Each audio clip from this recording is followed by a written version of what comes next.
In this video, I'm going to compare a Zeiss Jena Biotar 58f2 with a Helios 44-2, also a 58f2 lens. Now you probably know that legend says that after World War II, the Soviets took the Zeiss Biotar designs and equipment and used them to develop the Helios 40 and 44 series of lenses. The Helios 44 lenses certainly have inherited the same optical configuration as the Biotar, 6 elements in 4 groups, so they could be described as father and son.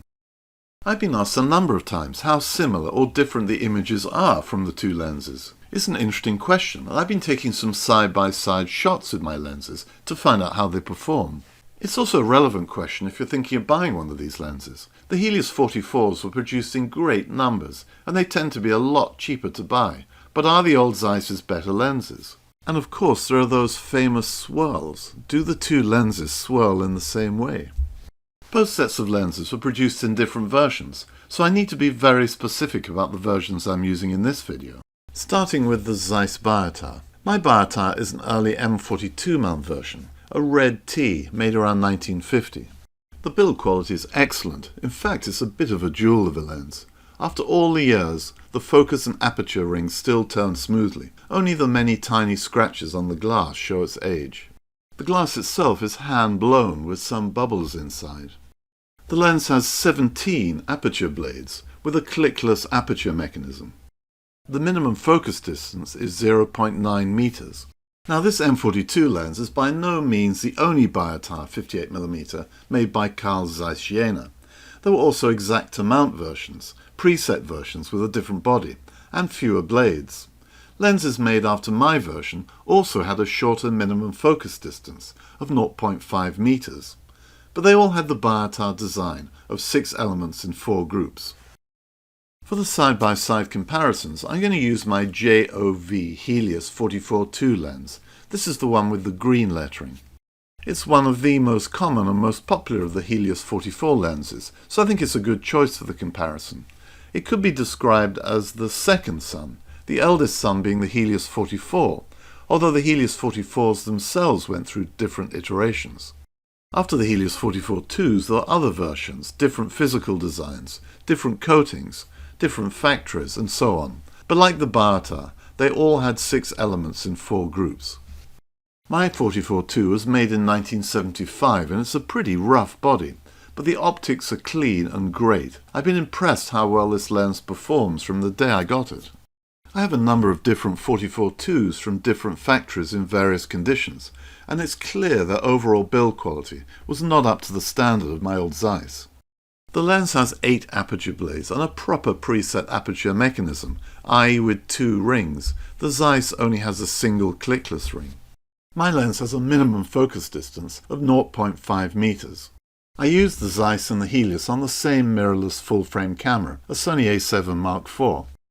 The images are far from National Geographic, but they should give you some idea of how the lens is rendered. It's not easy to see the details in the images side by side on the screen as they're rather small, so I'll show you each image from the lens first in the same order, and then a side-by-side comparison.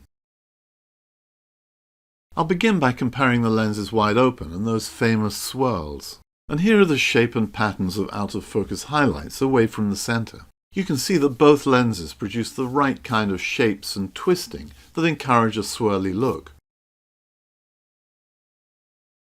And here's an image of some glitter on the table. I've increased the contrast to accentuate the swirls, and you can see the swirly effects from the Zeiss. And now from the Helios. Taking the lenses outside, here are some more compositions with swirly backgrounds.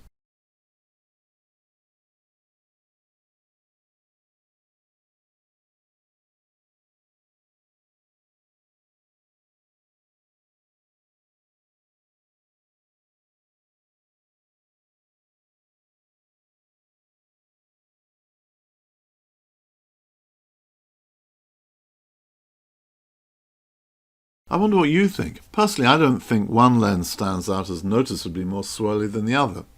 They're pretty similar in how they swirl. Now we've covered the swirls, let's compare the lens's performance in other areas, starting with sharpness. Wide open, these Biotar design lenses are some of the sharpest vintage lenses at the center of the frame. Before buying a Helios 44-2, I'd used a variety of other old fast 50s and enjoyed their lovely soft bokeh, but they're also quite soft in focus areas, so I was blown away at how centre sharp the Helios was at f2. I'd make the same observation about the Zeiss. If you nail the focus wide open, this old lens is surprisingly sharp in closer up shots.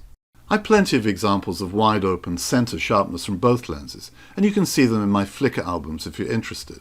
I'm not talking about the sharpness of the best modern lenses here, it's about the sharpness of old film era lenses. And I'm not talking about sharpness of the edges. Indeed, I personally don't mind softness away from the centre. It helps to give the centre in focus subject more of a pop. Stop down, the two lenses perform well. Again, nothing like as crisp or high definition as a modern digital lens, particularly for long distance landscape compositions and edge-to-edge sharpness. How sharp an image looks stop down also depends in part on colour rendering and contrasts, and the lens's performance in these areas doesn't always help a crisp look, something I'll talk about in a moment. In terms of pure sharpness, if I zoom around stop down images from each lens, you can see the details are there.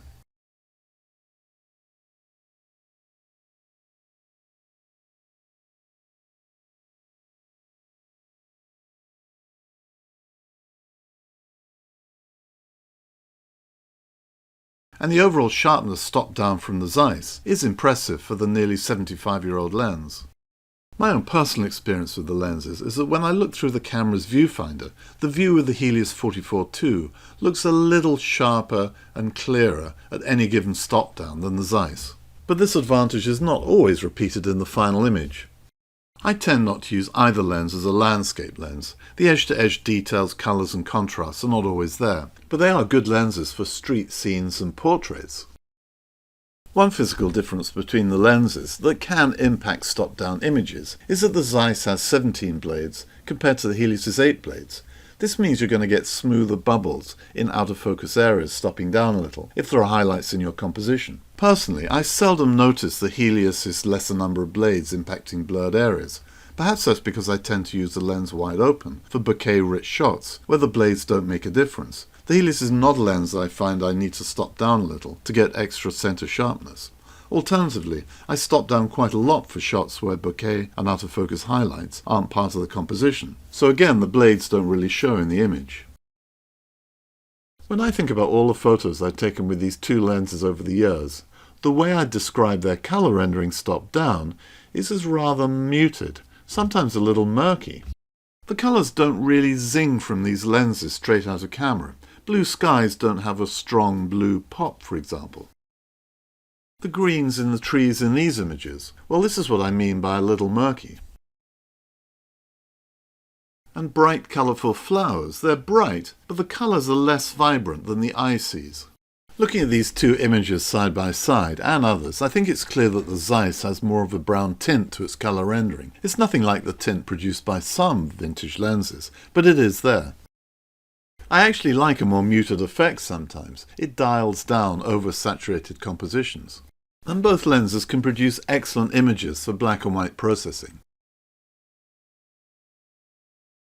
Part of the reason why the colours are more muted, of course, is that these two lenses are not particularly contrasty.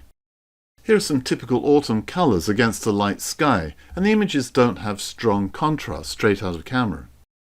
I don't know what coatings they do have. They may not have any meaningful coatings at all, and as a result, the lenses don't tend to handle bright lights or whites very well, as you can see in these images.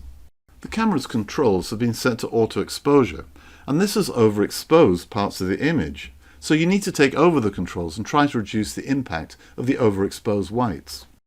If you want better coatings, especially in the Helios 44 series, then go for the multi-coated versions of the lens. They really do help with contrasts, and the later versions can produce nice vivid colours. This doesn't mean you can't boost the contrasts and colours. You can, so it's quite possible to produce lovely colourful images after processing, with the Zeiss and the Helios 44 too. Problems with contrasts are especially noticeable when there's a strong light shining across the front of the lens, and in extreme situations the impact is quite dramatic, sometimes even when you're using a lens hood. But this kind of flaring can happen for many different old lenses, including lenses with better coatings.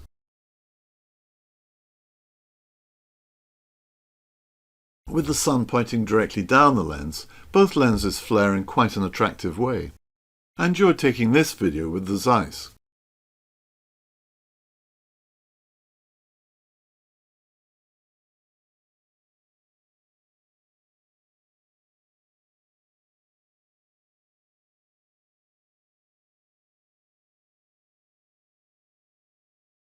Indoors with a bright torch, it turns out that there's quite a significant difference in how the lenses flare. The Helios is much wilder compared to the Zeiss, so if you're keen to produce more extravagant flares, the Helios is the one to go for.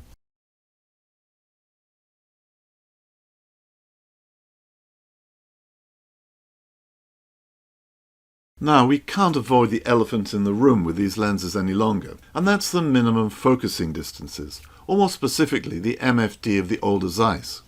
As we saw at the beginning of the video, my Zeiss's MFD is 0.9 meters, compared to the Helios's 0.5 meters. Here's what this means in terms of how close up each lens can get. In my opinion, the MFD can make a big difference to how enjoyable a lens is to use, without resorting to extra gear to get closer up, such as extension tubes. This is especially the case if you're mostly interested in bokeh-rich images.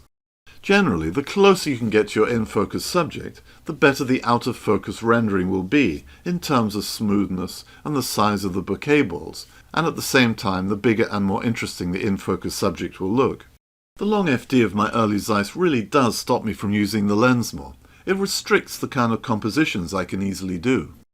To compensate for this, I sometimes switch my full-frame camera to crop sensor mode with the Zeiss, just to get a closer framing of the subject. It doesn't help the rendering of the out-of-focus areas, but it can help with the compositions, and you can still get swirls when you crop, by the way. So that's my look at these father and son lenses. At the beginning of the video, I asked whether one lens is better than the other, and now we've looked at various side-by-side comparisons across different areas of performance. Here are my conclusions. In terms of swirls, sharpness and contrasts, there doesn't seem to me to be a significant difference between the lenses. The colours can be a little cleaner from the Helios top down, which may surprise some 44-2 owners used to the Helios's less than vivid colours, but my Zeiss definitely can have a browner tint to its images. The first significant difference is how the lenses flare with a bright light shining straight down the barrel. The Helios produces much more extravagant flares. And then there's the biggest optical difference, and that's the minimum focus distances. 0.9 meters for the Zeiss really isn't very good. It may have been improved in later versions, but not mine. In terms of build quality, my Zeiss wins hands down. As I've said, it's a jewel of a lens, and you can only marvel at how they pack 17 blades into such a small body. The Zeiss is also historically more important and a rarer lens, so not surprisingly it's more expensive to buy. However, on purely optical grounds and results on a digital camera, the Helios 44 is a good performer, and if you like using preset mechanisms, it has a proper mechanism, not the single clickless ring of the Zeiss. I also find the Zeiss body a little too small to be comfortable sometimes. The main reason to own the 17-bladed Zeiss, in my opinion, is to own and try out a piece of history, but for everyday shooting, I use the Helios 44 a lot more. Please let me know what you think. I always enjoy and learn from your comments. And until the next time, all the best.